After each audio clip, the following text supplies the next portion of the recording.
It's DTS 199, and we had the Warmind reveal stream. We're going to recap what we learned there, the highlights, and talk about some other things. All that and more coming up.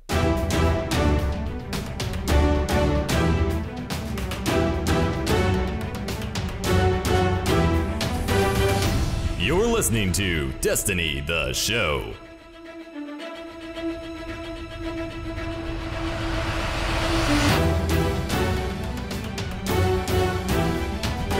What is good, everybody, and welcome to the DTS podcast. My name is BBKDRAGOON. I'm joined, as always, by my great co-host, Ditty.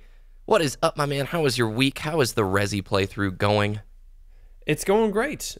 We are in the middle of the allergy season, so today's show might have some sniffles, but we are getting there. And the Resident Evil playthrough is actually really frustrating this week because we were playing through, I mentioned last week they had a couple different campaigns you can play through, right? So yeah, the first one we played through was Leon's campaign, and now we're playing through Chris's campaign. And I have to say, a few of the final sequences of this campaign is the most frustrating thing on a mouse and keyboard I've ever experienced in my life. Because I'm not going to do any spoilers, but there's a few phases to the final boss, and two of the three phases that I know of are fixed camera running away from him, and it's timed. So if you lag behind, if you're too slow, the boss instantly kills you, and you have to restart. So just set the scene. We're in a tube, like a column, a pillar, and we have to run along the side up the cylinder, and the boss is in the middle, right?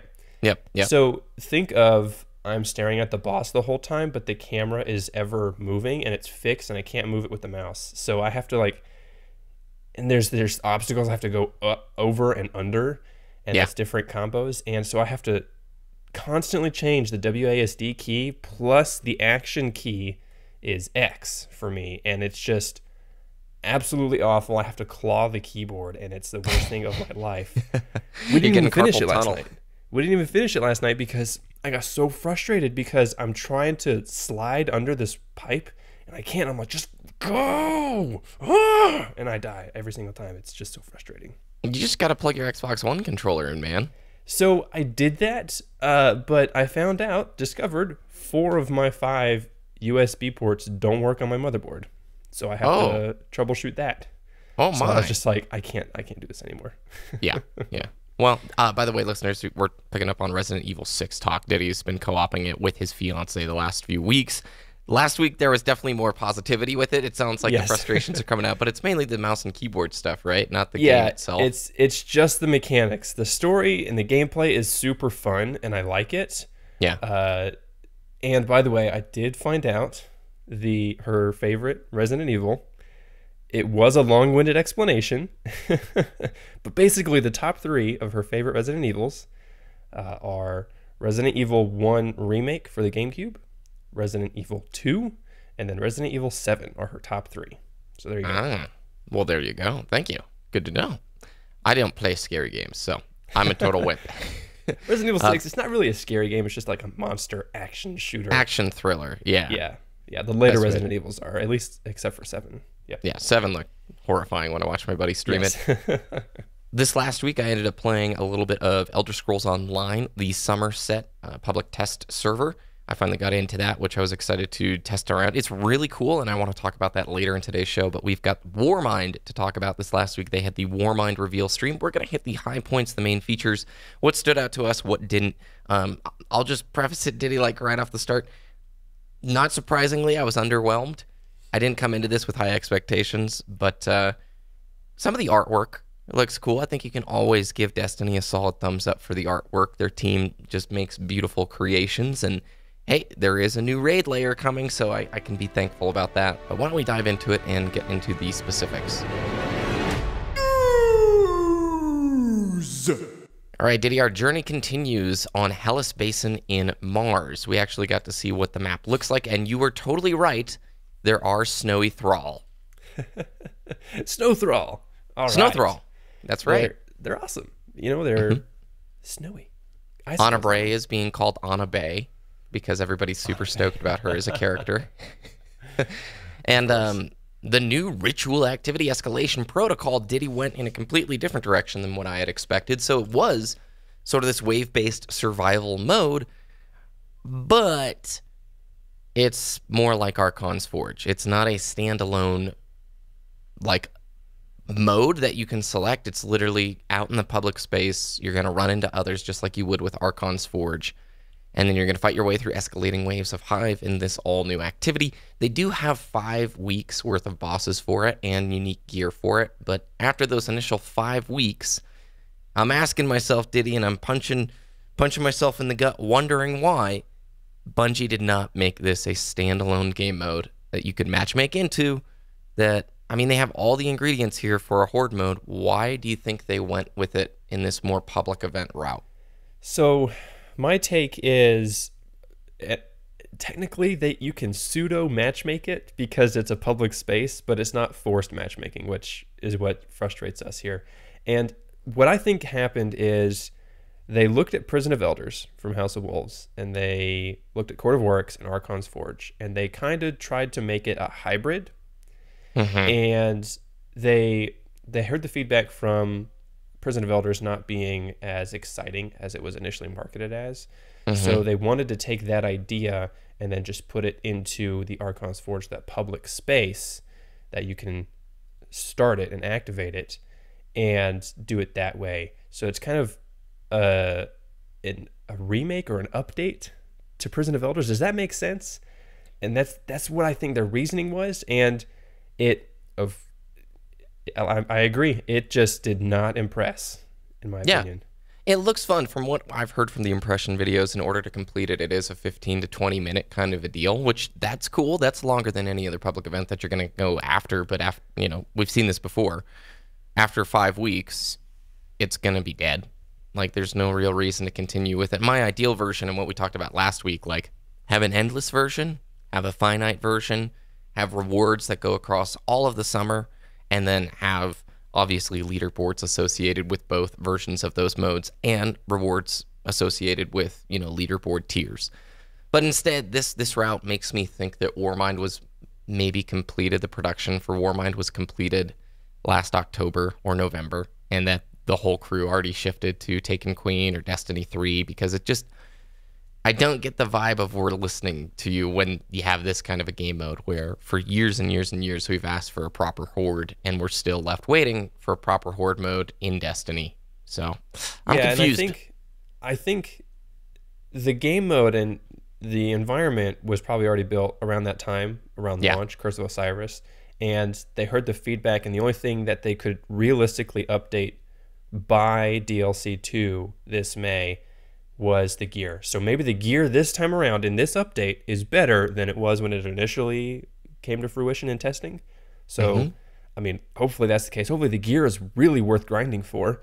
But to that point, when it's only 5 weeks, that puts us dead set in the middle of summer, and we know a summer update's coming, so potential there for escalation protocol update, maybe. Maybe so. Yeah, by that time, just E3. Get here already, E3. I'm feeling the spring blues right now in gaming, other than God of War, which is freaking awesome. The raid layer has been confirmed. It's called Spire of Stars, and that's all that we know about, and it was only indicated. They didn't talk about it at all in the stream. It was just indicated from like the press junkets that they sent out. New themed weapons, armor, and gear, of course, like all Destiny expansions or DLCs. 2 new strikes that we're going to get to embark on, and I have the names of them here. Strange terrain, descend deep into the tunnels under Hellas Basin and take the fight to Herald of Zol. Stop this Hive Prince before he can funnel more power to the Worm God.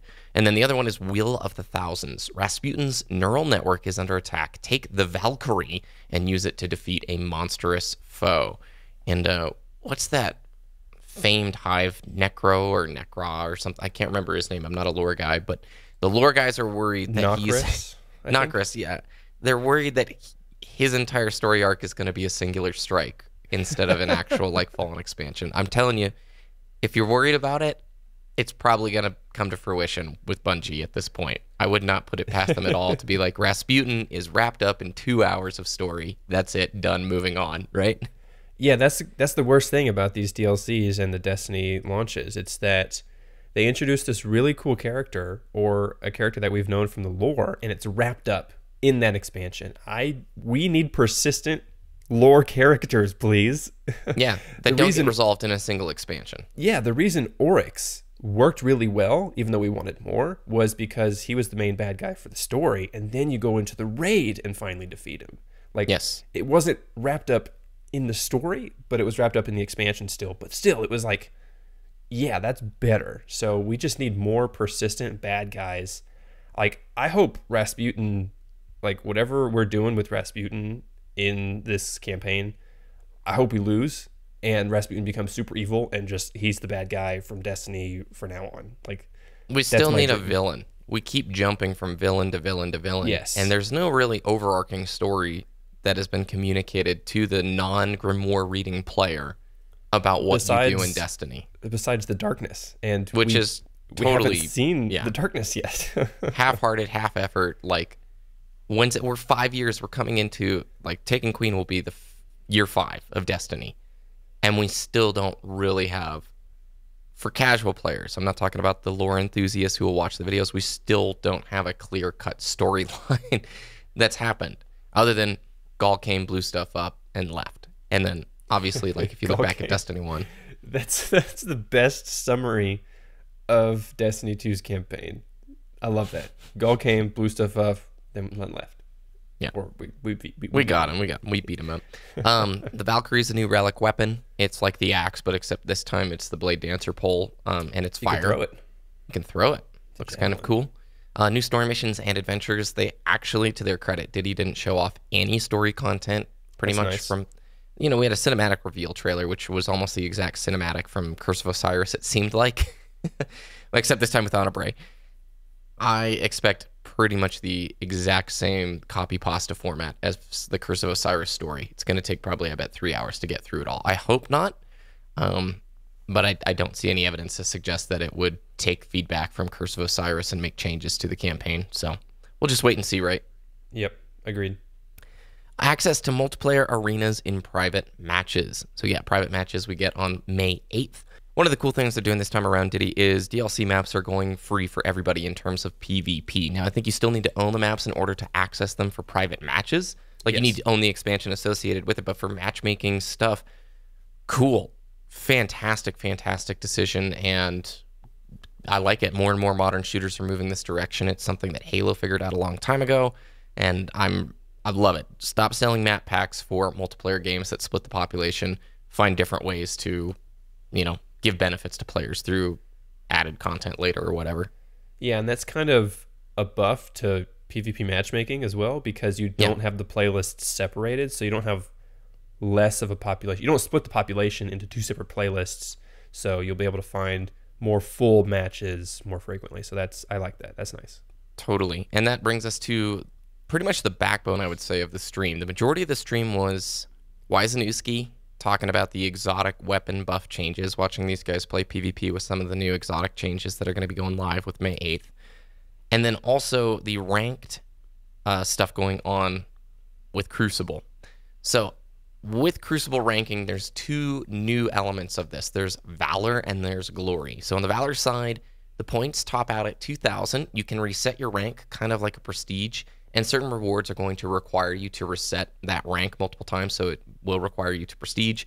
If you go on a win streak, you'll get a bonus that increases up to 5 wins. You increase the Valor by playing in Quick Play, Rumble, and Mayhem.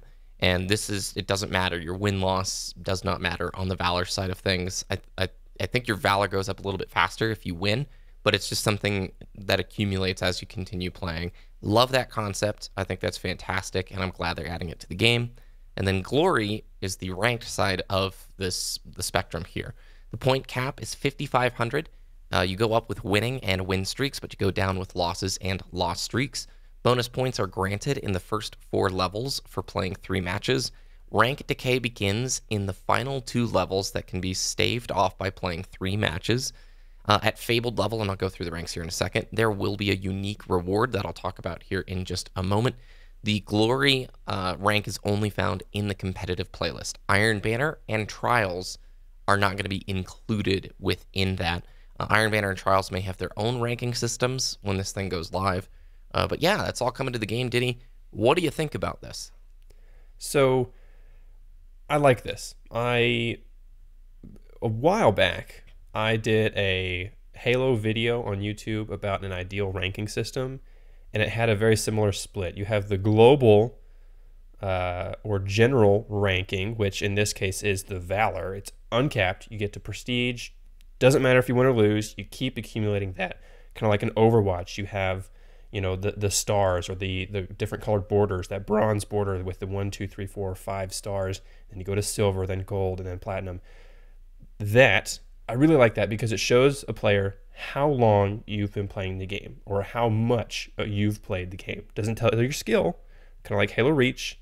It just continually goes up. Yeah. Glory, I love it. I love that they have this skill rank distinction because even though my Valor could be level, like I've prestiged 15 times or whatever, my Glory rank could be 1. Like, yeah, you love to play the game, but you don't really care about winning or losing. So, you're just there to have a fun time. I like that because it gives people something to grind for if they're in that competitive PvP mindset. These types of systems are what keep me coming back to play competitive multiplayer. That's why I play Overwatch. That's why I play League of Legends. That's why I played Halo 3, the rank, because I just wanted to improve and get better and see that rank go up or down. I didn't want to see it go down, but, that's inevitable. It's going to happen. And I like that. I like that they're finally adding ranks into PvP for Destiny. It creates a real great sense of incentive. And in fact, didn't you just reach new rank this last week in Overwatch? I did. Right before Season 9 ended, I finally hit Platinum. I think I ended with nice 2512 SR, and 2500 is the minimum for Platinum. So I finally hit Platinum. Season 10 for Overwatch competitive starts this week, by the way. So that's going to be really exciting. Probably going to main Roadhog this time around because I got the Roadhog Gold Gun. I decided on that because I just like to hook people, and it's a lot of fun. Congrats, and I have to heal dude. myself, or I get to heal myself so I don't have to rely on my healers. So yay, solo queue. Let's go. You got that self-sustain going. Yeah. For the glory ranks, you have Guardian, Brave, Heroic, Fabled, Mythic, and Legend. At the Fabled rank, you get the Red Rix Claymore for Season 3. That's the Season 3 competitive gun. It's a slow rate of fire pulse until the Desperado perk procs, and then the fire rate doubles, and it's a very fast-firing gun. Now, normally when you have perks like that and the fire rate increases, the damage drops. It doesn't. Red Rix maintains that same damage level as the slower pulse, only with like...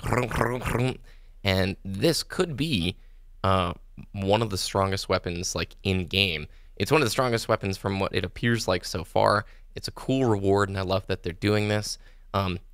I saw a mixed backlash online of, hey, I don't have the time or effort to be able to get this kind of a gun. Well, at the same time, too, dude, we've been asking for this exact type of reward for a long time. And to put in perspective, Fabled is the top 40% of players. I think almost anybody listening to this show right now is capable of hitting top 40% to get this gun throughout the course of a season. Just by listening to a podcast like this, you are already ahead of the general population, like ahead of a lot of these folks. You're already more interested, and you know more, and you're seeking education about the game that most of the casual player base will likely not be engaging with. My biggest concern with all of this, Ditty, is currently search times in competitive are really bad. Especially on PC, it's a barren wasteland. And so I'm very nervous to have further segmentation of those. I love these ranks. I do. I worry that it's too late at this point with the population where it's at for PC. For console, this is probably fantastic because I know like numbers on PS4 and Xbox One are quite a bit higher than the PC. But I worry that I probably will not engage with these ranks unless search times are not a barrier. But if I'm waiting 8, 9, 10 minutes to find a match, I'm going to go play another game. It's as simple as that. I just don't want to lose most of my game time to searching. Yeah, I mean, if you're on PC, you're going to go play CSGO or Overwatch if you want a competitive shooter. Yeah, you actually are hooking me. You make me want to play Overwatch for the first time in like 6 months, dude. Community's still toxic as ever. You just gotta ignore everything and just play your best. And if you win, you win. If you lose, you lose. But just sidebar, a few of the best games I had were this last week. No one talked on the microphone. My team was just super in sync, no communication whatsoever, and it was just flawless. We just steamrolled the other team, and I'm like, why can't every game be like this? Because when people talk and open their mouths, it just opens a can of worms. Anyways, this type of reward, the Redrick's Claymore, yes, this is the perfect type of reward to reward the players who invest the time to grind for that rank, that fabled rank. Like you said, top 40%. I agree. I think that's attainable by everyone listening to this podcast. I think that's attainable by everyone. If you have a few friends, just go in, destroy. I mean, this is the type of reward, because the specific perk, it rewards precise gameplay as well, because you have to trigger the outlaw perk, which is triggered off of a headshot kill, and then you have to, actually hit those shots after you get the reload. It's this type of weapon is what Destiny 2 needs, and they need more of it. Yeah, it'll align for great situations where, like, let's say you get the first kill on somebody. That Desperado doesn't stay up very long. And so it's only going to work in those multi-kill scenarios where people are really tightly knit together. So you'll probably see some really nice 1v3s or something like that in highlight videos. At the Legend rank, by the way, if you reach Legend, which will be a real challenge, that will be some of the best players in the game, you get an ornament for the Redrick's Claymore. So that is a great example of listening and responding to feedback. I'm excited about it. I think that's probably one of the best edges or angles or whatever for this expansion. The rest of it, I'm going in with expectations set at a Curse of Osiris level. I'm looking forward to have some new gear. I'm looking forward to being able to play Destiny again for a few weeks and hopefully being interested and engaged with it. I will say, from the reveal stream, it feels really like the exotic tuning patch was probably their biggest PR point, which doesn't really feel like it's tied to the expansion. I think there's a disconnect where, yes, I'm totally excited about some of these exotic changes, but I almost want to separate that from the expansion. They feel like they shouldn't be tied together at the hip. Does that make sense? They're two separate entities. Why are we hearing so much about it when we're trying to learn about the DLC? And I think you already know, it's the suspicion that the DLC is going to be fairly small. Yeah, I think this is the way I'm looking at it right now. Yeah, I'm not going in with high expectations for Warmind. I think you're right. Let's expect Curse of Osiris levels of grandeur, which, let's say that bar is pretty low, to be honest. But I think maybe, I agree with you, the focus on the exotic reworks is troubling, because it's like, that's just like a quality of life change or a balance pass that should happen no matter what with Destiny, right? We shouldn't have a paid DLC associated with that type of balance pass. I totally agree. You phrased it. That being said, it's I don't know, it's either a catch-22 or a double-edged sword. I don't know which one it is, but it's like the exotic rework is based on our feedback from Destiny 2 launch, right? Which is nice that they're adding it in, but it should have been on top of whatever DLC 2 brought with it, and it feels like it's replacing something. Yes. Maybe DLC 2 had something else, but based on the feedback from D2 Vanilla and DLC 1, they took it out to rework it for September, and they put in the exotic rework pass. That doesn't, it makes it feel lackluster, but the exotic weapon pass needed to happen, and I don't know, I just don't think it should be associated with the paid DLC, because it's just a quality of life change. I think sentiment with D2 would be absolutely polar reversed if Bungie's agility was twice the speed that it currently is. Imagine if we are right now in January, we've had Curse of Osiris, we've had 114, we've had Warmind just now coming out.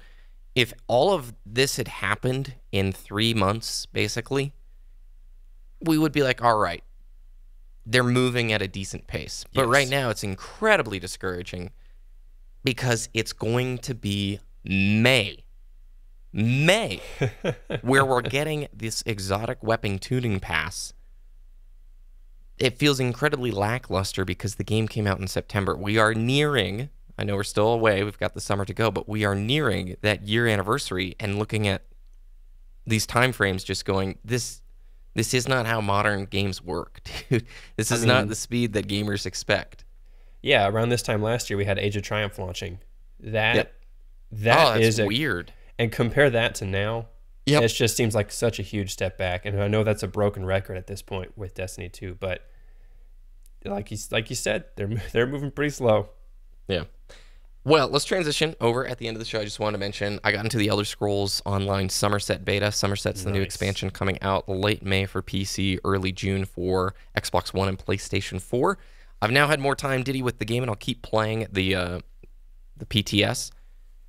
It is a nice hybrid of an Elder Scrolls game mixed with an MMO light experience. And so if there are any players in the Destiny scene who liked Destiny, I actually think there's enough overlap here where it's worth trying Elder Scrolls out. There's no subscription fee, which is a really refreshing thing for an MMO, and it might be a nice game to help players through the summer months if they're looking for another investment title. Maybe they've grinded their way through Warframe, Destiny's, growing a bit stale for them. I highly recommend people check this thing out because it's been a pleasant surprise for me, to be honest with you. I'm still really new and learning. If there's any listeners who play ESO, who would be willing to answer some questions from me, just hit me up on our Discord, discord.me/Destiny the Show, because I am totally full of tons of questions about the game, but it's been pretty rad so far. So let me do a follow-up question to our previous talks about this game, because last time we mentioned it on the show, you were very new to it, and you just kind of wished it was World of Warcraft every single time you played it.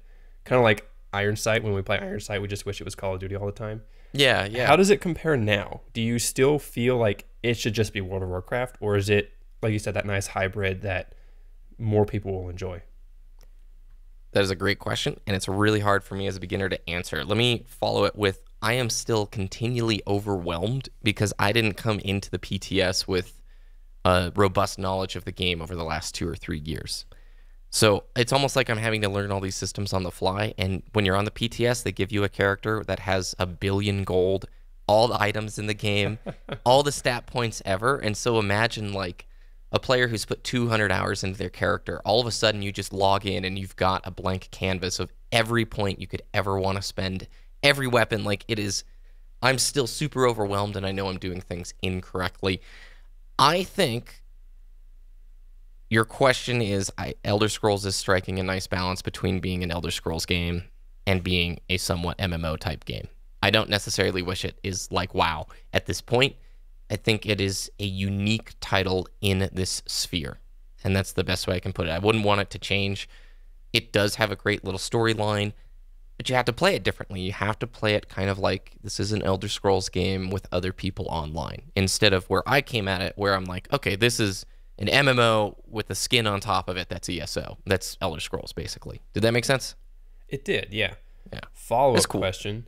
Yeah. Do you think, since you're playing on the PTS, that because you have all those resources available to you, are you developing some bad habits that you wouldn't otherwise do if you're just playing the actual game and actually have to acquire those resources? Oh, totally. Yeah.